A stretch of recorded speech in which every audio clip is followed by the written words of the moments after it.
I'm Jake. I'm Tom. And we are VIMTV Velocities in Music, the best kept secret in music reviews. A couple of weeks ago, we announced that we were going to attend the 8035 Music Festival in Des Moines, Iowa. And we've done that since then. We want to tell you our thoughts and experiences of the 8035 Music Festival, which occurred on Friday, July 4th and Saturday, July 5th.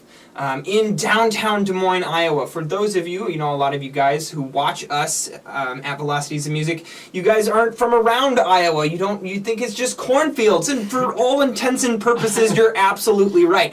However, there's some little towns around Iowa, and one really big town in the center that is really, I think, an up-and-coming city. It's consistently rated like one of the best places in the nation to live. It's a small town, has a nice downtown scene with restaurants and bars and music, and an up-and-coming music scene.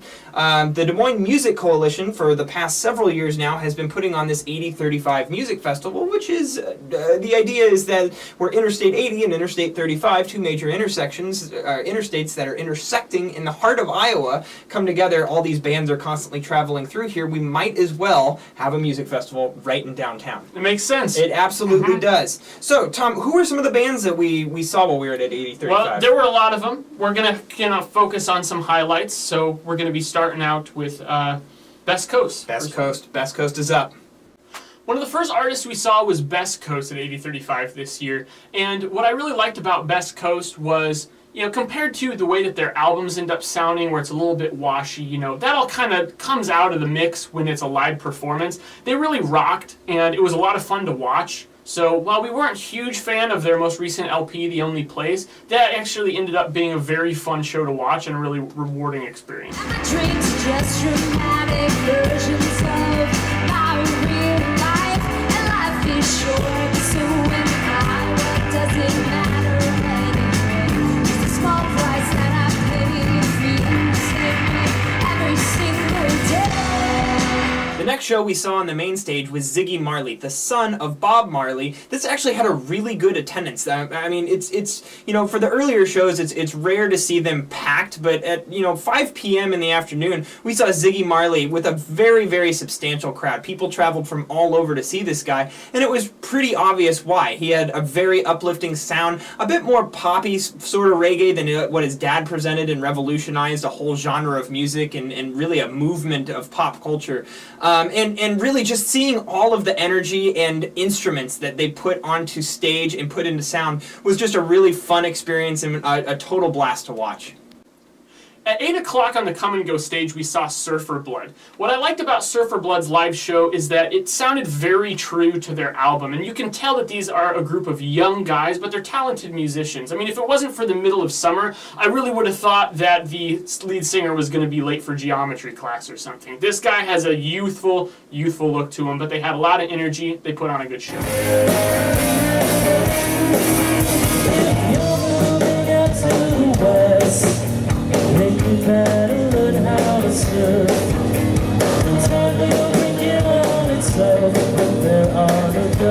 The headliner for the July 4th Friday night show at 8035 was none other than Conor Oberst from Bright Eyes. Now, Conor Oberst wasn't there with Bright Eyes. He was touring, I think, to support his newest solo record, his sixth solo record, which we recently reviewed, Upside Down Mountain. Now, if you saw Tom and my review of Upside Down Mountain, you know that we're inherently not the greatest fans of what Conor Oberst and really the whole Bright Eyes crew is trying to do with music, but it was still really cool to see how he took his sound and approach, his very sentimental lyricism and storytelling lyrics, and really that just indie folk sound that he's going for, and presenting it with a full band sound live on stage. Something to note, one of the bands that we didn't talk about yet in this video, but was playing at 3:15 earlier in the day was Dawes. Dawes was Conor Oberst's backing band, so it was kind of cool to see a really full band sound with a big headliner of Conor Oberst. He played a lot of Bright Eyes material and also played some stuff from his solo work, so it was a good amalgamation of the entirety of Conor Oberst's catalog,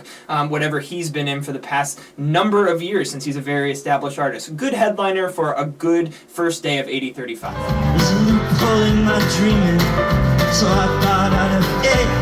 But to my surprise, my eyes were wide, already open. There's my nightstand in my dresser, where those nightmares I just spent.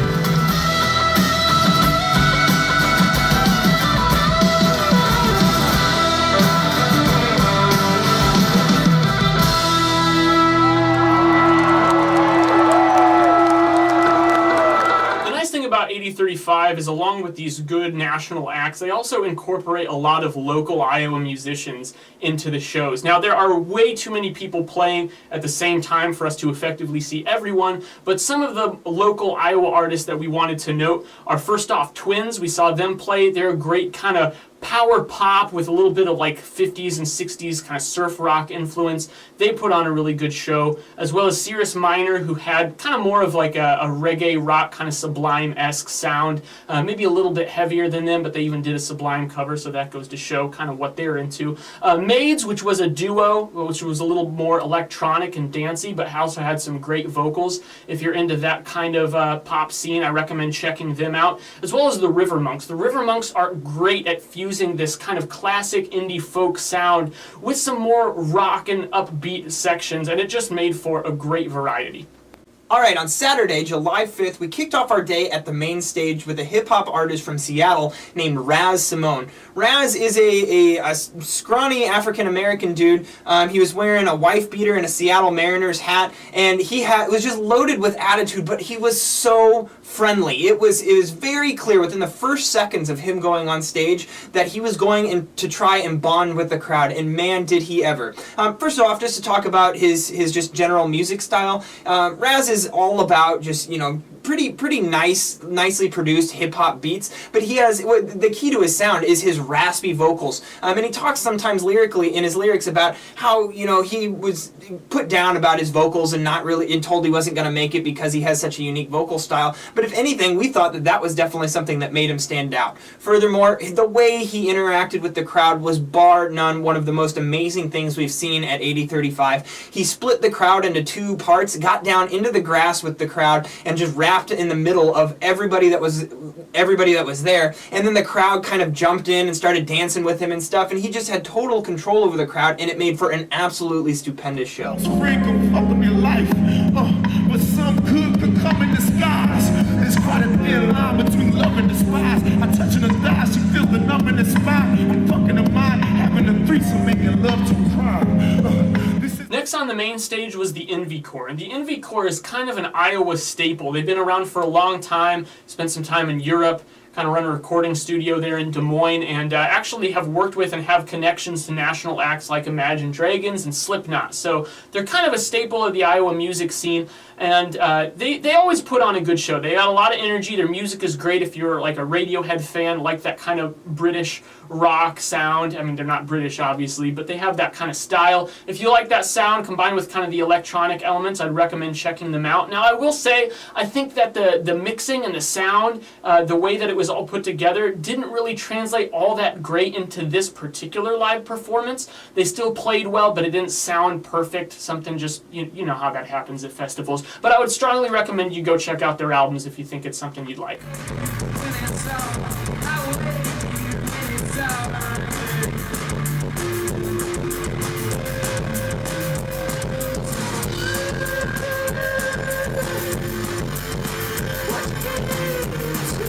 On 5 o'clock on our Saturday day of 8035, we saw Xavier Rudd, who's an Australian multi-instrumentalist, one-man band sort of guy. Now, when we saw him at 8035, he wasn't a one-man band. He had an absolutely phenomenal bassist and drummer with him that totally made it a full band sound and had some absolutely sweet soloing.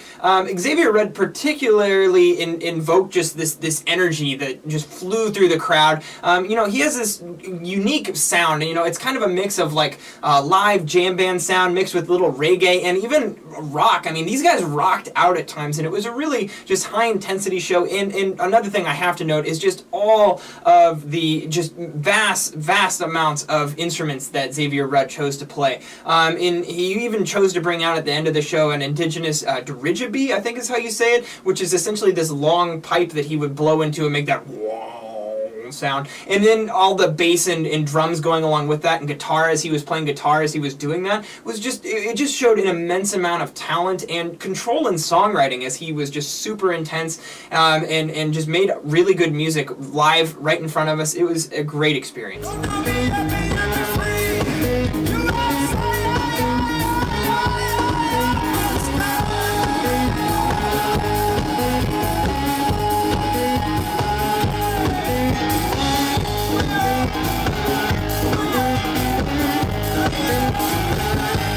Next up on Saturday, right before the headlining act, we saw Dr. Dog. And Dr. Dog is really known for their live show, and after seeing them at 8035, I can totally understand why. They fit a lot of people on the stage, all rocking out. They all have something to contribute to the sound, so it just shows really good attention to detail. They also played a very thorough set. These guys have a large back catalog. We've reviewed their last couple of LPs, Be the Void and Shame Shame. We didn't review their B-side album that came out recently, which is actually what they were touring for. So they just played a good mix of stuff, and man, just a lot of energy on stage, and they nailed the performance.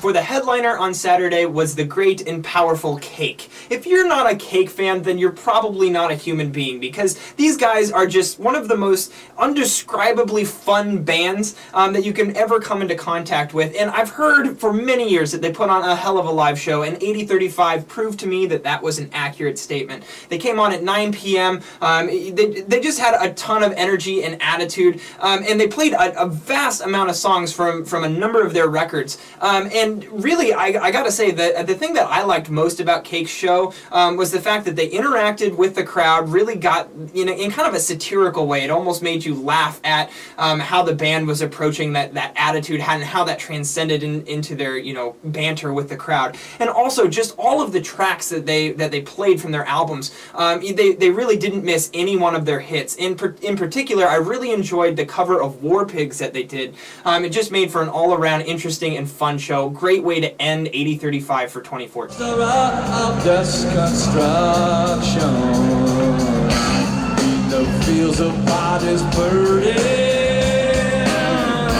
on the end of it turning death and hatred to mankind, poisoning their brainwashed mind.